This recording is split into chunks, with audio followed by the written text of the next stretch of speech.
ভূতের রাজা দিল বর, ভূতের রাজা দিল বর, জবর জবর তিন বর, এক দুই তিন, জবর জবর তিন বর, এক দুই তিন।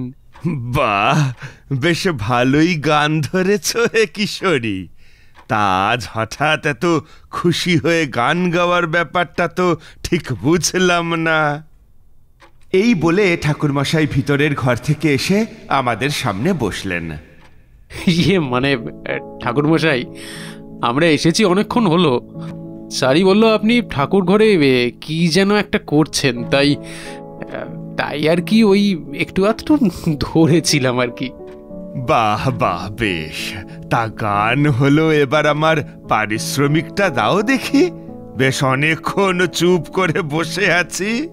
হ্যাঁ হ্যাঁ, এই যে ঠাকুরমশাই, এই নিন আপনার পছন্দের তামাক।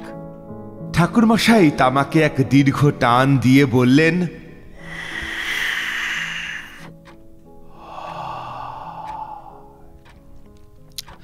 আচ্ছা কিশোরী, ভালোই তো ভূতের গান ধরেছিলে। তা ভূত টুত কি জীবনে কখনো দেখবার সুযোগ হয়েছে? কি যে বলেন ঠাকুরমশাই, এই সমস্ত আমাদের কম্যই নয় বাপু। এইসবে আপনি বেশ পটু। তা ঠাকুরমশাই, আপনি কখনো ভূতের পাল্লায় পড়েছেন? বেশ কৌতূহলী হয়ে জিজ্ঞেস করলো কিশোরী। আমি চুপই আছি। তোমার গান শুনে এক ভয়ঙ্কর ঘটনার কথা মনে পড়ে গেল। কি ঘটনা ঠাকুরমশাই, বলুন না। এ কোনো ভূত নয়, তার থেকেও ভয়ঙ্কর, ভূতের রাজা। ভূতের রাজা? এ আবার কি? বলছি তবে শোনো। সেবার আমি আর আমার এক বন্ধু নিশীথ এক বহু পুরনো পুঁথি খুঁজে পেয়ে ঘুরতে ঘুরতে গিয়ে পৌঁছই এক গভীর অরণ্যের মধ্যে। চারপাশে শুধু ঘন বৃক্ষরাজি, মাঝে মাঝে শোনা যাচ্ছে পেঁচার ডাক। ঠান্ডা বাতাস যেন গায়ে শিহরণ জাগিয়ে তুলছে। এটাই সেই অরণ্য। পুঁথিতে তো লেখা ছিল এই গভীর বনের ভিতরে কোথাও একটা পরিত্যক্ত মন্দির আছে, যেটা কয়েক শতাব্দী ধরে মানুষ ভুলে গেছে। নিশীথ ফিস ফিস করে বলল, তারানাথ, আমরা নিশ্চিত নই আমরা ঠিক কাজ করছি কিনা। লোকজন বলে সেখানে গেলে আর ফিরে আসা যায় না। ভয় পেলে এখনই ফিরে যেতে পারো নিশীথ, কিন্তু আমি যাচ্ছি। নিশীথ একটু অস্বস্তিতে পড়ল। কিন্তু বন্ধুকে একা ছেড়ে যাই কি করে? আমরা দুজনে এগিয়ে চললাম। এক সময় গাছের ফাঁকে দেখা গেল এক বিশাল পাথরের মন্দির। মন্দিরের দরজা আধ খোলা, ভিতর থেকে যেন একটা শীতল বাতাস বেরিয়ে আসছে। আমি ভিতরে ঢুকে পড়লাম, আর আমার পিছন পিছন ঢুকলো নিশীথ। এখানে রাত কাটানো কি ঠিক হবে? বন্ধু, সন্ধ্যা নেমে এসেছে। গাঢ় নীল আকাশটা ধীরে ধীরে কেমন অন্ধকারে ঢেকে যাচ্ছে, আর জঙ্গল থেকে বিচিত্র সব শব্দ ভেসে আসছে। পেঁচাদের ডাক, ঝিঝি পোকার শব্দ, মাঝে মাঝে কোনো অজানা প্রাণীর চাপা গর্জন শোনা যাচ্ছে। আমি সারা দিন ধরে পরিত্যক্ত মন্দিরটি অনুসন্ধান করেছি, কিন্তু কিছুই খুঁজে পাইনি। এখানে মন্দিরের ধ্বংসাবশেষে শুধু শ্যাওলা ধরা পাথর, কিছু ভাঙা মূর্তি আর পুরনো লতা গুল্ম ছাড়া আর কিছুই নেই। তবে অদ্ভুত ব্যাপার হচ্ছে, যতই মন্দিরের ভিতরে ঘোরাফেরা করছি, ততই যেন একটা অজানা অনুভূতি শরীরের ভিতরে কাঁপুনি ধরাচ্ছে। বন্ধু, তুমি কি সত্যি এখানে রাত কাটাবে? হ্যাঁ, আমি নিশ্চিত হতে চাই এই মন্দিরে সত্যি কিছু অস্বাভাবিক ঘটনার অস্তিত্ব আছে কিনা।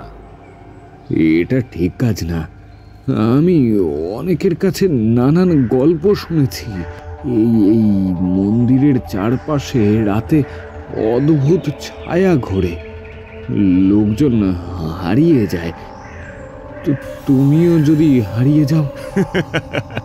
আমি হারিয়ে যাওয়ার লোক নই নিষেধ, বরং যদি সত্যি কিছু ঘটে তবে আমি তার রহস্য উন্মোচন করতে চাই।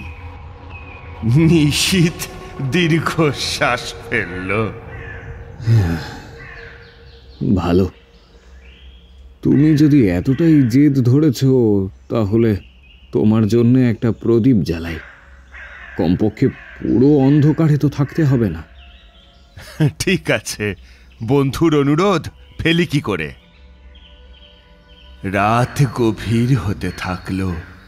একটু পর বাতাস কেমন যেন ভারী হয়ে উঠল। গাছের পাতাগুলি আচমকা স্থির হয়ে গেল। ঝিঝি পোকার আওয়াজও বন্ধ হয়ে গেল। এক অদ্ভুত নীরবতা চারপাশে ছড়িয়ে পড়ল। আমি অনুভব করলাম যেন কেউ আমাদের দেখছে। আমি ধীরে ধীরে পিছনে তাকালাম। অন্ধকারের মধ্যে মন্দিরের ধ্বংসপ্রাপ্ত প্রবেশদ্বার দাঁড়িয়ে আছে। সেখানে কিচ্ছু নেই, কিন্তু আমার মনে হলো যেন সেখানে একটা ছায়াময় অবয়ব দেখা গেল। না না, কেউ নেই, এটা আমার মনের ভ্রম। কিন্তু ঠিক তখনই এক হিম শীতল বাতাস বইল আর প্রদীপের শিখাটা কেঁপে উঠল। আমি ধীরে ধীরে উঠে দাঁড়ালাম। মন্দিরের ভিতর থেকে একটা চাপা শব্দ এলো, যেন কেউ নিঃশব্দে হাঁটছে। সে গভীরভাবে শ্বাস নিল, তারপর প্রদীপ হাতে নিয়ে মন্দিরের ভিতরে ঢুকে গেল। চারপাশের ছায়াগুলো অন্ধকারের সাথে মিশে যাচ্ছে। বাতাসে যেন এক অজানা গন্ধ, ধূপের মতো, কিন্তু তার সাথে পচা কিছু একটা মিশে আছে। হঠাৎই আমার ডান পাশ থেকে একটা ফিসফিসানি শুনতে পেলাম। নিশীথ তৎক্ষণাৎ প্রদীপের আলোটা সেদিকে ধরল, কিন্তু কিছুই নেই। তারপরই বাঁদিকে সাদা কাপড়ে ঢাকা একটা অবয়ব দেখা গেল, যেন কোনো মহিলা ধীরে ধীরে এগিয়ে আসছে। কে আছো? আমি চিৎকার করে জিজ্ঞাসা করলাম, কিন্তু কোনো উত্তর এলো না। তারপরেই সেই অবয়ব হঠাৎ মিলিয়ে গেল। আমার শরীরে কাঁপুনি ধরে গেল। এটা কি সত্যি অলৌকিক কিছু তারানাথ? এবার আমার সত্যি ভয় করছে। তারপরেই আবার সেই ফিসফিসানি, তারানাথ ফিরে যাও। এবার শব্দটি আরো স্পষ্ট ছিল। আমি ভয় সরে আসতে চাইলাম, কিন্তু পা জমে গেল। হঠাৎই কাঁধে একটা ঠান্ডা হাতের স্পর্শ অনুভব করলাম। আমি আতঙ্কে লাফ দিয়ে পিছনে ফিরে তাকালাম, কিন্তু কেউ নেই। তবে শরীর এখনো সেই ঠান্ডা অনুভূতি পেয়ে যাচ্ছে, যেন সত্যি কেউ ছুঁয়েছিল। এভাবে বেশ কিছুক্ষণ কেটে গেল। এবার আমি প্রদীপ উঁচু করে আলো ফেলে দেখলাম মন্দিরের পুরনো দেওয়ালে এক রহস্যময় চিহ্ন আঁকা রয়েছে।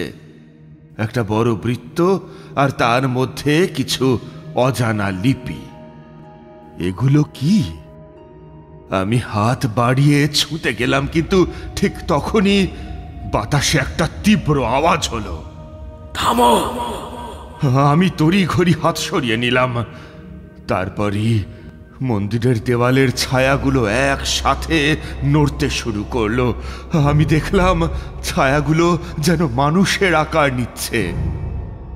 একাধিক অবয়ব একসাথে মন্দিরের কোণ থেকে বেরিয়ে আসছে। আমি বুঝতে পারলাম এখানে কিছু একটা সাংঘাতিক আছে। এটা কি শুধুই কল্পনা, নাকি এখানে সত্যি কিছু আছে? এক গম্ভীর কণ্ঠস্বর ঘর জুড়ে প্রতিধ্বনিত হলো। এক মুহূর্তের জন্য সবকিছু থমকে গেল। তারপর অন্ধকারের মধ্যে থেকে এক অবয়ব স্পষ্ট হতে লাগলো। সে এক লম্বা ছায়াময় মানুষ, চোখ দুটো রক্ত লাল, শরীর থেকে কালো ধোঁয়া বেরিয়ে আসছে। তার পরনে পুরনো সময়ের রাজকীয় পোশাক, কিন্তু তা বিবর্ণ আর ছেঁড়া খোঁড়া। আমি ভূতের রাজা, সে ধীর কণ্ঠে বলল। আমি এক ধাপ পিছিয়ে গেলাম। কে তুমি? এখানে কি চাই? ভূতের রাজা ধীরে ধীরে আমার দিকে এগিয়ে এলো। আমি এখানে বহু বছর ধরে অপেক্ষা করছি, কেউ আসেনি, আর আজ তুমি এসেছ। নিশীথ ভয় একদম জমে গেছে। আমি কঠিন গলায় বললাম, তুমি কি চাও? ভূতের রাজা রহস্যময় হাসি হাসল।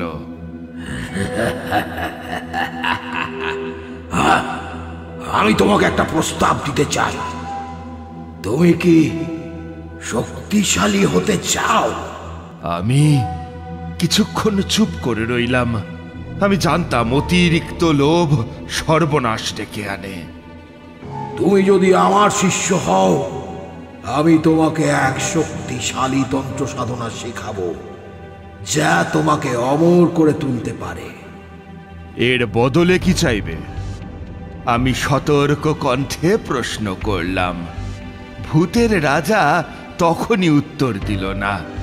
তার চোখ আরো গভীর কালো হয়ে উঠল, যেন সে কোনো গোপন কথা লুকিয়ে রাখছে। তোমার আত্মার একটি অংশ। এই কথা শুনে নিশীথ চমকে উঠল। বন্ধু, এটা একটা ফাঁদ, এর কথায় বিশ্বাস করো না। ভূতের রাজা তখনই নিশীথের দিকে তাকালো, আর নিশীথ মুহূর্তের মধ্যে অদৃশ্য হয়ে গেল। নিশীথ! আমি চিৎকার করে উঠলাম, কিন্তু কোনো উত্তর এলো না। ভূতের রাজা হাসল। তোমার বন্ধুর আত্মা এখন আমার কাছে বন্দী। তুমি যদি তাকে ফিরিয়ে আনতে চাও, তবে আমার শর্ত মেনে নাও। আমার সামনে এখন এক কঠিন সিদ্ধান্ত। আমি কি এই চুক্তিতে সায় দেব, নাকি অন্য কোনো পথ খুঁজব? আমি স্থির হয়ে দাঁড়িয়ে রইলাম। নিশীথ কোথায় হারিয়ে গেল? তুমি আমার বন্ধুকে কোথায় নিয়ে গেলে? ভূতের রাজা তার হাড় সর্বস্ব হাত উপরে তুলল, আর তার চারপাশে কালো ধোঁয়া ছড়িয়ে পড়ল। তোমার বন্ধু এখনো এই জগতের মধ্যেই আছে, তবে সে আমার আয়ত্তে। তাকে ফেরত পেতে হলে তোমাকে আমার গল্প শুনতেই হবে। আমি সন্দেহের দৃষ্টিতে তাকালাম, কিন্তু আমি জানতাম এখন ধৈর্য ধরাই ভালো। ভূতের রাজা ধীরে ধীরে বলতে লাগলো। আমি ছিলাম তন্ত্র সাধনার এক মহাগুরু। কয়েক শতাব্দী আগে এই মন্দিরেই আমি সাধনা করতাম। আমি অমরত্বের সন্ধানে ছিলাম। বহু বছর সাধনার পর এক বিশেষ মন্ত্র আবিষ্কার করলাম, যা মানুষের আত্মার শক্তি শোষণ করতে পারে। কিন্তু এই শক্তির লোভ আমাকে অন্ধ করে দিল। তুমি কি করেছিলে? আমি আমার শিষ্যদের আত্মা শোষণ করলাম। তাদের জীবনী শক্তি আমার মধ্যে প্রবাহিত হলো। আমি শক্তিশালী হলাম। কিন্তু তখনই দেবতারা আমার ওপর রেগে গিয়ে অভিশাপ দিলেন, আমার দেহ ধ্বংস হয়ে গেল, কিন্তু আমি এক অভিশপ্ত আত্মায় পরিণত হলাম।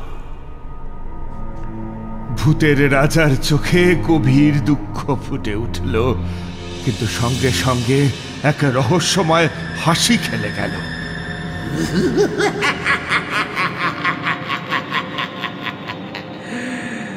এখন আমি চাই তুমি আমার উত্তরসূরি হও। আমি কিছুক্ষণ চুপ করে থাকলাম, কিন্তু আমি জানতাম এখানে একটা ফাঁদ আছে। কিন্তু আমার কি লাভ? ভূতের রাজা এ কথা শুনে হাসল। আমি তোমাকে অমরত্ব দিতে পারি, যে ক্ষমতা আমি নিজে অর্জন করিনি। আমি অনুভব করলাম সামনে এক ভয়ানক সিদ্ধান্ত অপেক্ষা করছে। আমি জানতাম সে সরাসরি না বলে দিলেও ভূতের রাজার প্রতারণা বুঝতে হবে। তাই আমি কৌশলে বললাম, আমাকে সেই তন্ত্র সাধনার পদ্ধতি শেখাও, তারপর আমি সিদ্ধান্ত নেব। তাহলে এসো মন্দিরের গোপন কক্ষে। আমি ভূতের রাজার পিছন পিছন চলতে লাগলাম। অন্ধকার একটা পথ শেষে একটা পাথরের দরজা খুলে গেল। ভিতরে এক বিশাল পাথরের বেদি, চারপাশে ধূপের গন্ধ। ভূতের রাজার সামনে গিয়ে বলল, এই সাধনার মূল মন্ত্র হলো প্রাণ শক্তি শোষণ। তুমি যদি সফল হও তাহলে মৃত্যুকে জয় করতে পারবে। আমি বুঝতে পারলাম এটা এক ভয়ঙ্কর খেলা। আমি ভূতের রাজার কথা শুনতে থাকলাম, কিন্তু মন থেকে বের করার চেষ্টা করলাম পালানোর পথ।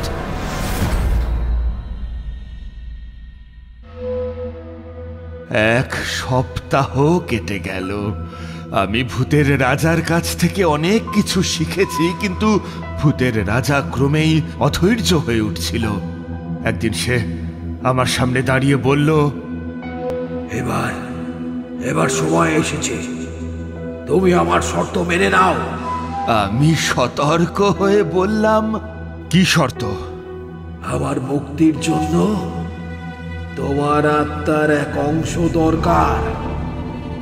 আমি যদি তা পাই তাহলে এই অভিশাপ থেকে মুক্ত হতে পারবো। আর আমি যদি রাজি না হই? ভূতের রাজা এই শুনেই রেগে উঠল। তার শরীর থেকে কালো ধোঁয়া বেরিয়ে আসতে লাগলো। তাহলে তুমি আর কখনো এখান থেকে বের হতে পারবে না। আমি বুঝতে পারলাম পালানোর সময় এসেছে।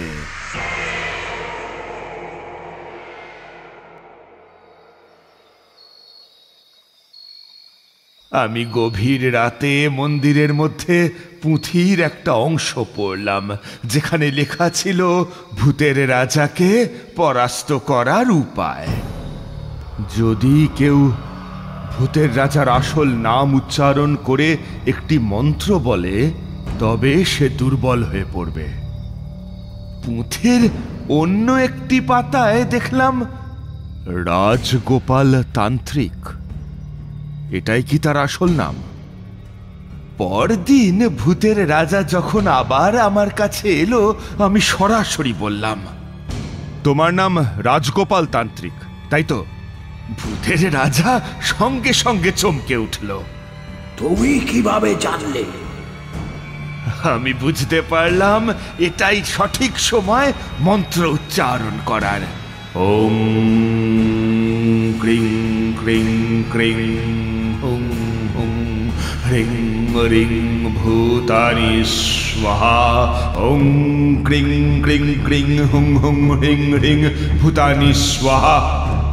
ভূতের রাজা এবার ক্রোধে উন্মাদ হয়ে উঠল। তুমি আমাকে পরাস্ত করতে পারবে না। ঠিক তখনই মন্দিরের ভিতরের বাতাস ভারী হয়ে উঠল, আর ভূতের রাজার দেহ থেকে ধোঁয়া বেরিয়ে যেতে লাগলো। আমি ছুটতে লাগলাম। ভূতের রাজা আর্তনাদ করে বলল, তুমি যদি আমার অভিশাপ মুক্ত করতে না পারো, তাহলে আমি তোমাকে যেতে দেব না। তারপরই পুরো মন্দিরটা কেঁপে উঠল। পাথরের টুকরো ছিটকে পড়তে লাগলো। আমি দেখতে পেলাম দূরে একটা আলোকিত দরজা। সেটাই হয়তো একমাত্র পালানোর পথ। আমি দৌড়তে লাগলাম। কিন্তু তখনই আমার সামনে দৈত্যরাজ বিরূপাক্ষ দাঁড়িয়ে পড়ল। দৈত্যরাজ বিরূপাক্ষ হলো ভূতের রাজার অনুগত এক শক্তিশালী আত্মা। তুমি এখান থেকে যেতে পারবে না। আমি এক মুহূর্ত সময় নষ্ট না করে পকেট থেকে একটা তাবিজ বের করলাম, যা মধু সুন্দরী দেবী আমাকে দিয়েছিলেন। যা কিছু অশুভ তার সামনেই তাবিজ রাখো। আমি সেই তাবিজ তুলে ধরতেই বিরূপাক্ষ চিৎকার করে পিছনে সরে গেল। আর এই সুযোগে আমি দরজার দিকে ছুটে গেলাম।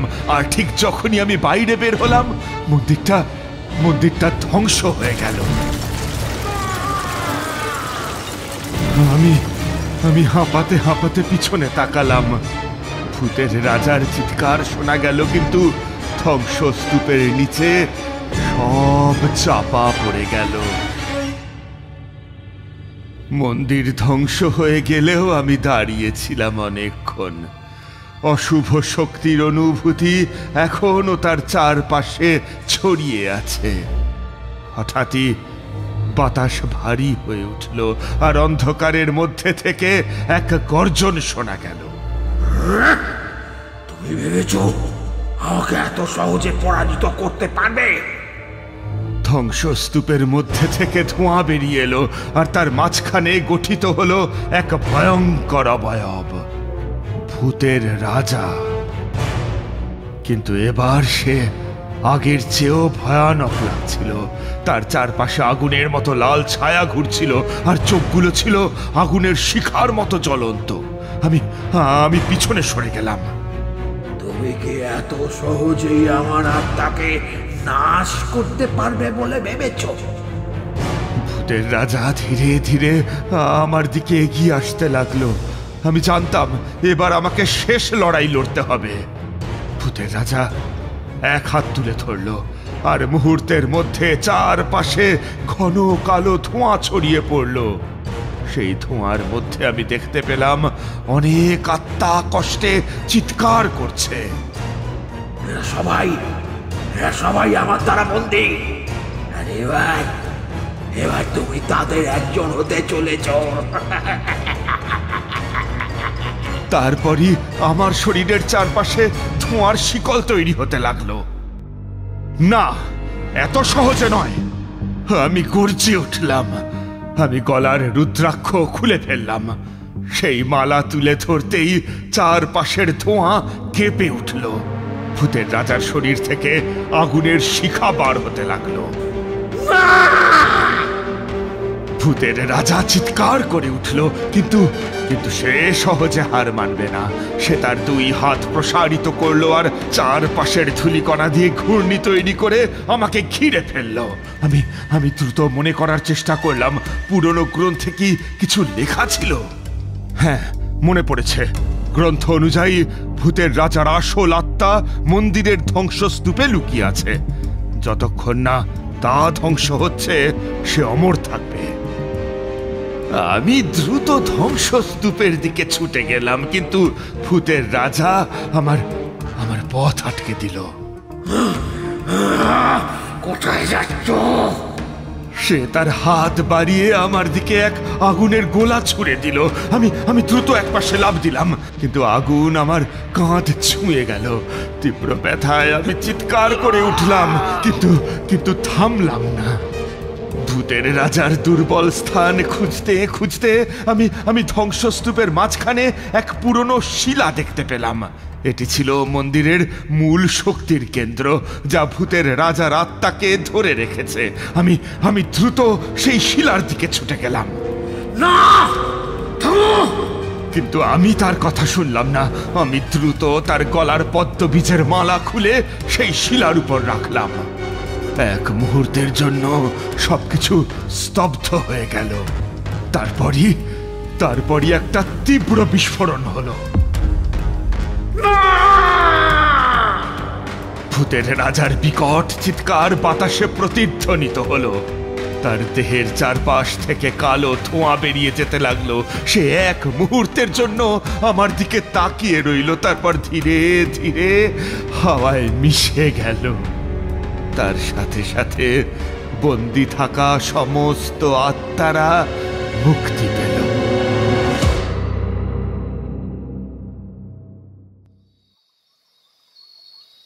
আমি চারপাশে তাকালাম, সব শান্ত। ভূতের রাজা চলে গেছে। আমার কানে মৃদু কণ্ঠস্বর ভেসে এলো। ধন্যবাদ তারানাথ, তুমি আমাদের মুক্ত করেছো। তারপরই সমস্ত আত্মারা আলো হয়ে আকাশে মিলিয়ে গেল। আমি উঠে দাঁড়ালাম।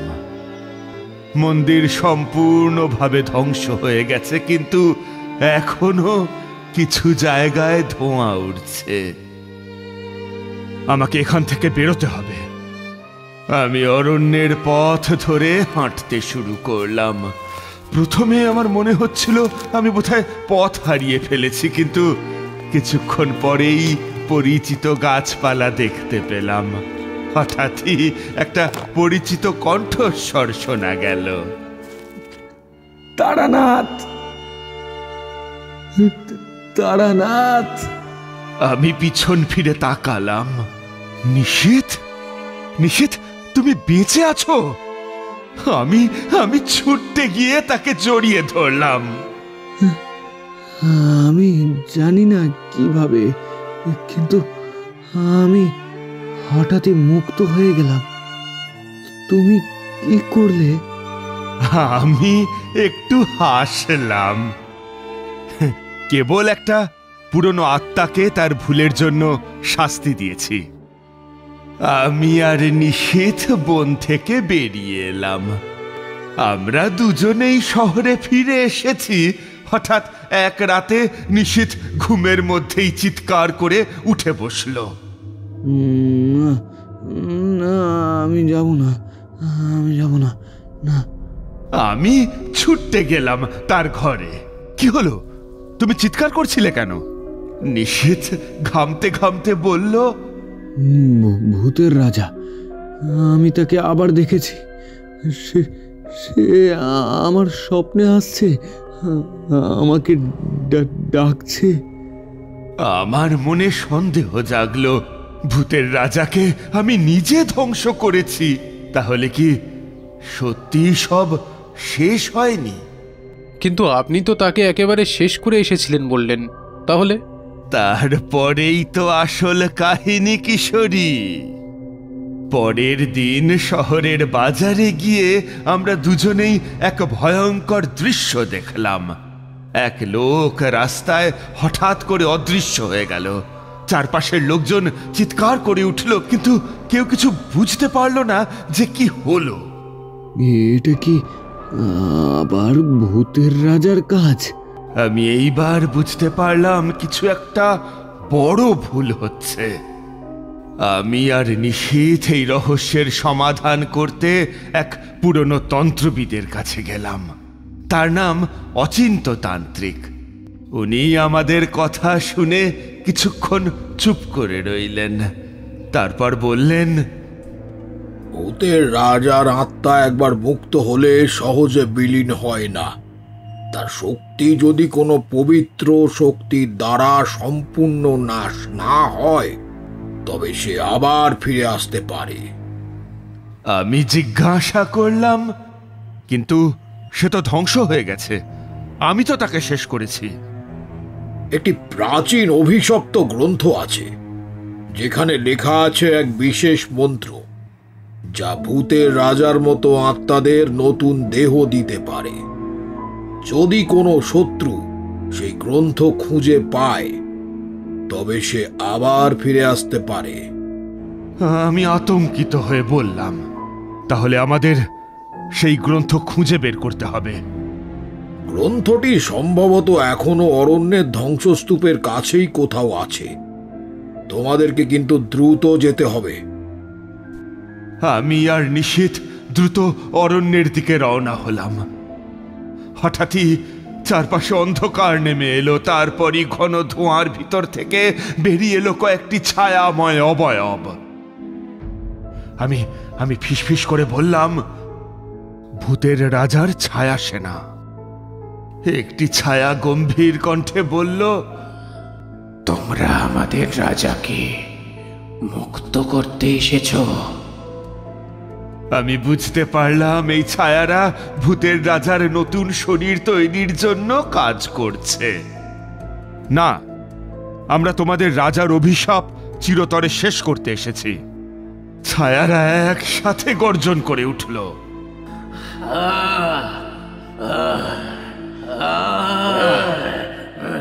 তারপর আমার ও নিশীথের ওপর ঝাঁপিয়ে পড়ল।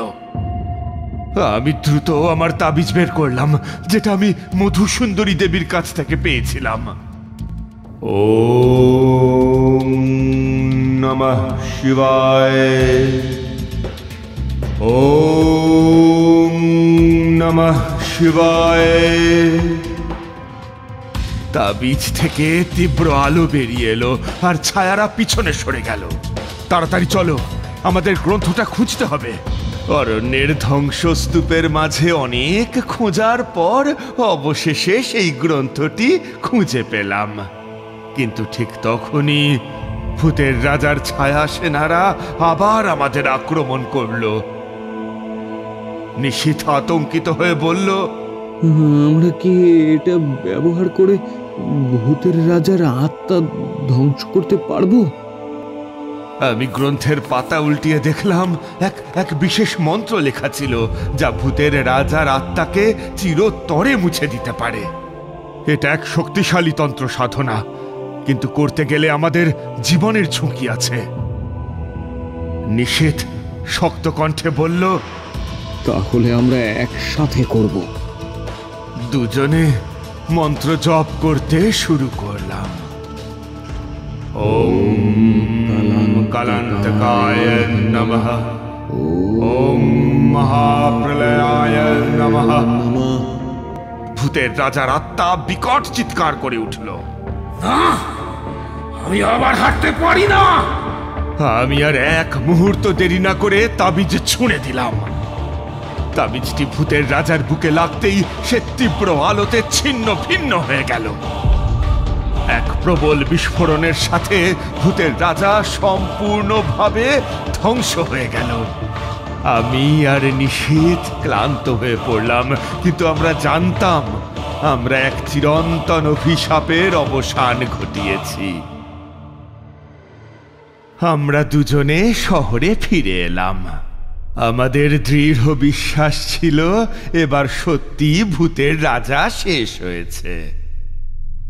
কিন্তু ভূতের রাজা যদি আবার ফিরে আসে? না, সে আর কখনোই আসেনি, আর আসবেও না, কারণ সেই গ্রন্থ আমরা পুড়িয়ে ফেলেছি আর সব মুক্তি দিয়েছি। সত্যি ঠাকুর মশাই, এক অদ্ভুত ভূতের রাজার কাহিনী শোনালেন। গাটা না পুরো কাটা দিচ্ছে।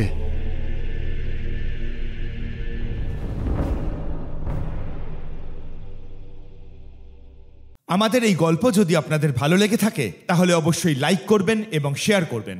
যারা চ্যানেলটিতে নতুন তারা অবশ্যই সাবস্ক্রাইব করুন। শুধু বেল আইকনটি টিপে নোটিফিকেশন অন করে দিন, যাতে আমাদের পরবর্তী কাজগুলোর খবর সবার আগে আপনার কাছে পৌঁছয়। ধন্যবাদ।